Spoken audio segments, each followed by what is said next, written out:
83 రోజులు జైల్లో ఉన్నా ఆయన తగ్గలేదు. పైగా అధికార పార్టీపై స్వరం మరింత పెంచారు. అధికారంలో ఉండగా రెచ్చిపోయిన ఆ నాయకుడు ఇప్పుడు విపక్షంలో ఉన్నా తగ్గేదే లేదంటున్నారు. దేనికైనా రెడీ అంటున్నారు. ఫ్యామిలీ కేసులో ఇరుక్కున్న దాదాపు 3 నెలలు జైల్లో ఉన్న స్వరం తగ్గించని ఆ నాయకుడెవరు? ఆయన విషయంలో నెక్స్ట్ ఎలా ఉండబోతుంది అధికార పార్టీ వ్యూహం?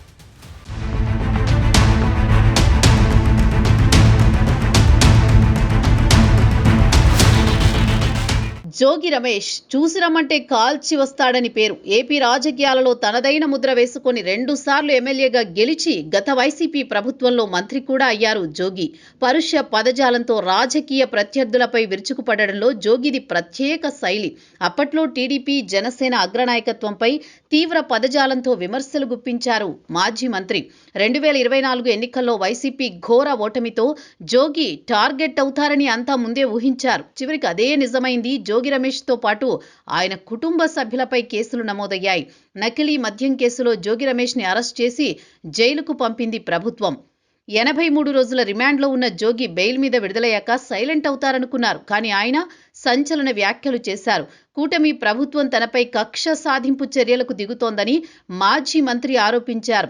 3 జైళ్లకు తిప్పి తనను దారుణంగా ఇబ్బంది పెట్టారని, తాను తప్పు చేసినట్లు ఆధారాలుంటే సిబిఐ ఎంక్వైరీ వేయాలని ప్రభుత్వానికి సవాల్ విసిరారు. లై డిటెక్టర్ పరీక్షకు కూడా తాను సిద్ధమంటున్నారు. తాను తప్పు చేయలేదని తిరుమలలో ప్రమాణం చేయడానికి కూడా సిద్ధంగా ఉన్నానంటున్నారు జోగి రమేష్. సీఎం చంద్రబాబు, మంత్రి లోకేష్ రాక్షసానందం కోసం తనను అరెస్ట్ చేయించారని జోగి ఆరోపించారు. కుట్రపూరితంగా జైల్లో పెట్టినంత మాత్రాన వైసీపీ కార్యకర్తలు భయపడతారనుకోవడం పొరపాటన్నారు జోగి రమేష్.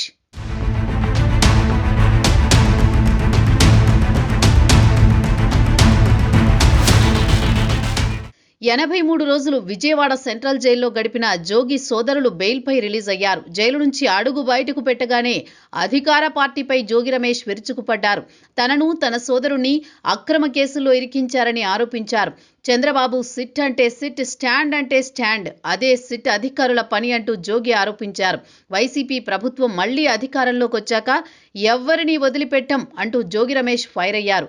ఎలాంటి తప్పు చేయలేదని, అమ్మవారి ముందు ప్రమాణం చేస్తున్నానని, మంత్రి లోకేష్ కు దమ్ముంటే వచ్చి తనతో పాటు ప్రమాణం చేయాలని జోగి సవాల్ విసిరారు. విజయవాడ సెంట్రల్ జైలు నుంచి విడుదలైన జోగి రమేష్ సోదరులకు ఘన స్వాగతం లభించింది. మైలవరం ఇబ్రహీంపట్నం రింగ్ సెంటర్లో అనుచరులు, వైసీపీ కార్యకర్తలు బాణాసంచా కాల్చారు. జోగి బయటకు రావడంతో ఆయన దూకుడుకు అడ్డుకట్ట వేసేందుకు మరో కేసు నమోదుకు పోలీసులు రెడీ అవుతున్నారనే ప్రచారం జరుగుతోంది. బయటికి వచ్చాక ఏసీపీతో వాగ్వాదానికి దిగారు జోగి. అనుమతి లేకుండా కార్ల ర్యాలీ, ఊరేగింపు చేసినందుకు జోగి సోదరులపై పోలీసులు మరో కేసు నమోదుకు సిద్ధమయ్యారు. ఇప్పటికే ఎన్నో కేసులున్నా తగ్గేదే లేదంటున్న జోగి రమేష్ ని కూటమి ప్రభుత్వం ఎలా కట్టడి చేస్తుందో చూడాలి మరి.